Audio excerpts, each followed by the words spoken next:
Markle has made a big announcement. Yes, this one of many, as you can imagine, with Meghan. She likes to make those statements, doesn't she? Remember the 40 times 40 that nobody seemingly was that interested in, and then there was never follow up, all of that sort of stuff.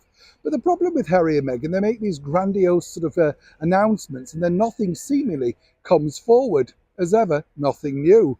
But what's fascinating here, according to a very good sources, Meghan Markle is not fussed about what exactly. As ever, let me explain.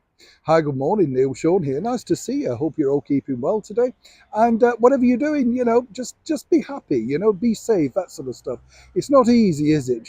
Particularly in these darker moments of winter. If you are over here, the United Kingdom, it's getting a bit lighter, isn't it? Just cheer you up a little bit. But the other morning, I had to get up early, really early, like 5 a.m. And you think, oh goodness, couldn't be doing this every day. You just get to an age, don't you, where you think, no, bed's more appealing. Do you know what I'm saying? Back as ever, though, to your breaking ball story of the day. This really all centres upon the fact that will they, won't they, the narrative of whether they're going to be coming for the coronation. But here's what it becomes really interesting, because you may have seen a report recently in the newspapers over here.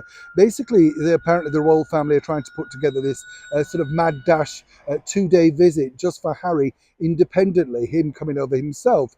There's two things around that, let me tell you. This is because, as they've now realised, Harry and Meghan, there's no public apology forthcoming from the British monarchy. The one that Harry grandly announced while doing that media round for his book Spare. Not just here, but in, of course, the United States too. Again, strange thing. What did he expect to achieve from that? Clearly nothing. But what's interesting now is, according to a very good source, this is how it would and could play out. And as ever, let me explain. This is because Meghan Markle, I've been told, is not that bothered about coming back to the United Kingdom. A phrase that we often say over here is not too fussed. And as you can imagine, she knows that there's two things. She could lap up the media attention, of course, which she would love, being a former actress, albeit on a cable TV show.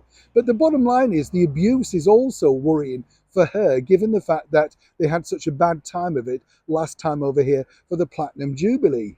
Now, the way around this, of course, is she could stay back over in California to look after her children, particularly Archie's birthday, who will be, of course, celebrating his birthday on May the 6th.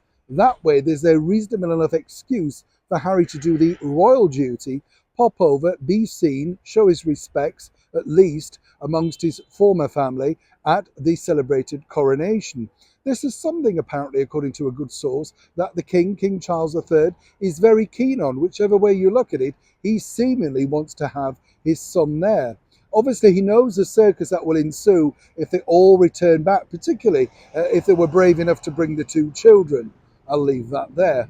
But of course, the bigger problem is this, if Meghan doesn't want to come over, if Meghan doesn't fancy the circus attached to this, and a lot of people think, well, why wouldn't she?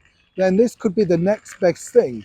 And seemingly, as the royals are even less impressed to come forward and apologise, even though Harry's publicly stated this, seemingly it looks like at least King Charles could get something of what he would like, being all of his close family members around him on such an historical day.